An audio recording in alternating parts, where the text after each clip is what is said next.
జగనన్న పరిపాలన పోయింది కదా, ఇప్పుడు కూటమి ప్రభుత్వం ఎట్లుంది, టీడీపీ పాలన ఎట్లుంది అనుకుంటున్నారు? ఒకటి బాగినండి, Chandrababu Naidu the great leader.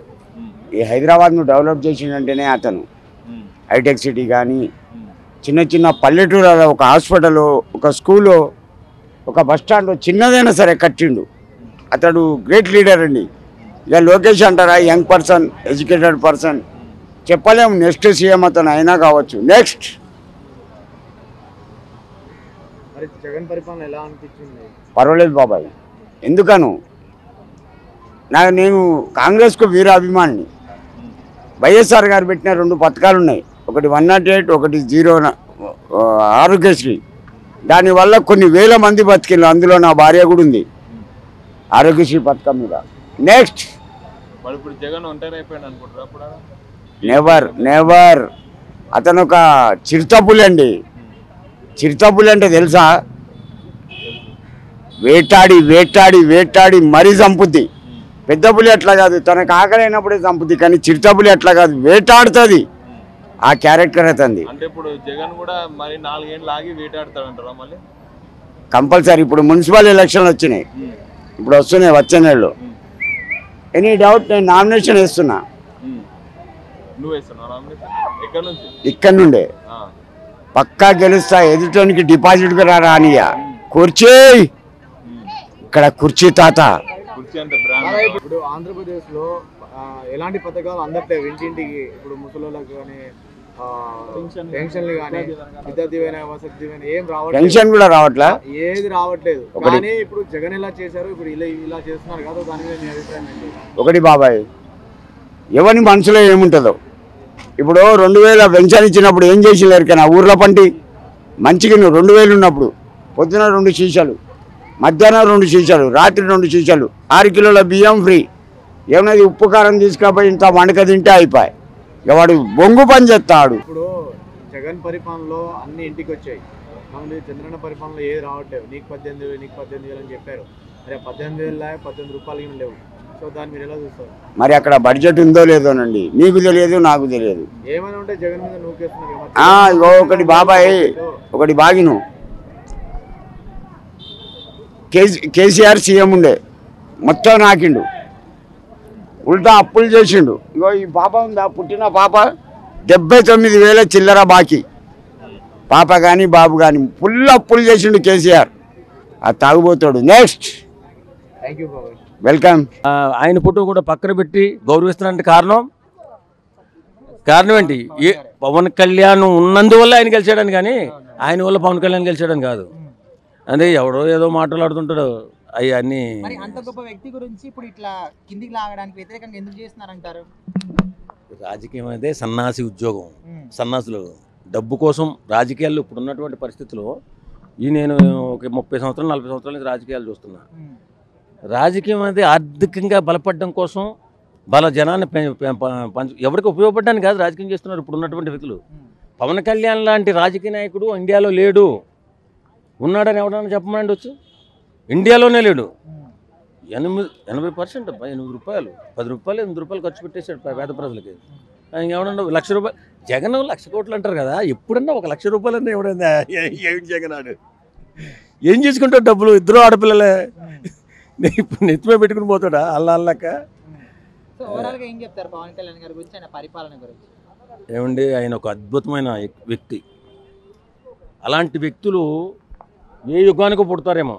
ఈ యుగంలో కొంతమంది ఉన్నారు, అందులో ఆయన ముందుకు వచ్చాడు, అంతే తేడా. ఉంటారు చాలామంది, కానీ అది ఒక అద్భుతం. పవన్ కళ్యాణ్ అంటేనే ఒక అద్భుతం. ఇప్పుడు కూటమి ప్రభుత్వం జగన్ ని తొక్కేద్దామని ప్లాన్ చేస్తుంది. మరి జగన్ ఒంటరి అయిపోతాడు అనుకుంటున్నా. మరి వైసీపీకి ఎట్లా ఎఫెక్ట్ పడుతుంది? ఎఫెక్ట్ కాదండి. ఇప్పుడు ఈ తెలివి తక్కువ పనులు తెలుగుదేశం పార్టీ చేసిందనుకో, మళ్ళీ జగనే వస్తాడు 100%. ఎందుకంటే ఈయన ఏం చేస్తాడు? ఈ రాజకీయాల్లో ఎవరిని రావని పక్కకు వచ్చేసి ఆయన పైన ఆయన చేసుకున్నాడు అనుకో, జగన్నే నల్లత్రాసు పైకి వచ్చేస్తుంది. వచ్చి తొక్కితే తెలుగుదేశం అనేది ఎక్కడ ఉంటుందో కూడా తెలియదు. వాస్తవంగా ఆయనకున్న ఓటు షేర్ ఉందిగా 40%. పవన్ కళ్యాణ్ వల్లే ఈవేళ కూటమి ప్రభుత్వం నిలబడింది, అంతే. లేదు ఈ రాజకీయాలు నేను తట్టుకోలేనని పవన్ కళ్యాణ్ పక్క దొరికానుకో, ఏముండదు ఇక. ఆ దేశం, ఆ రాష్ట్రం మొత్తం అరాచకం అయిపోతుంది. వాళ్ళు సమానంగా ఉంటారు, వీళ్ళు సమానంగా ఉంటారు. మొత్తం రౌడీజం పేటరిగిపోయి సర్వనాశనం అయిపోద్ది రాష్ట్రం. కూటమి ప్రభుత్వం వచ్చిన తర్వాత కొంతమంది రాజకీయ నాయకులు రాజీనామా చేస్తున్నారు. మొన్న విజయసాయి రెడ్డి గారు కూడా రాజీనామా చేశారు. దాని గురించి ఏమంటారు మరి? వాస్తవంగా ఒక వ్యక్తిని బాగా నమ్మితే మోసం చేయకూడదు, వెన్నుపోటు పడకూడదు.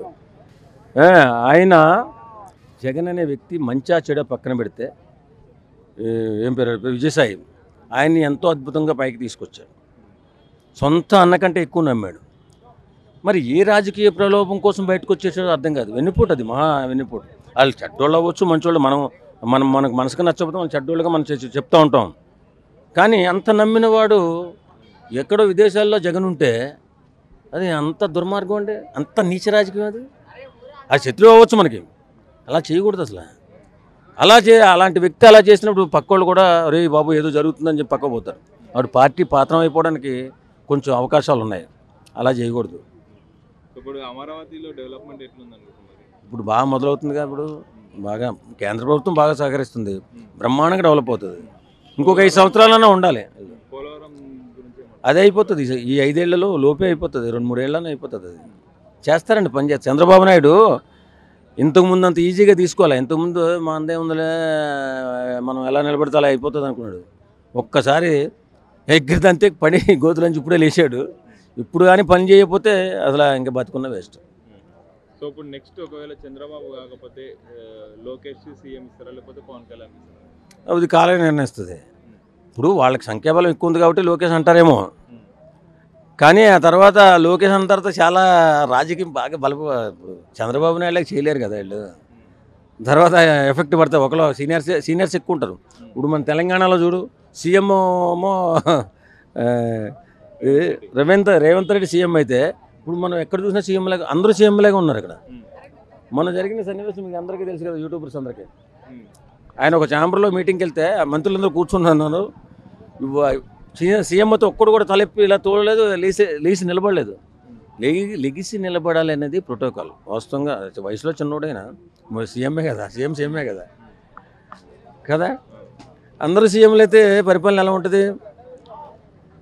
ఆడు కావాలంటే ఇటు వద్దంటాడు, ఆడు కావాలంటే ఇది వద్దంటాడు. అలా లాగేసి రాష్ట్రాన్ని సర్వనాశనం చేసేస్తారు.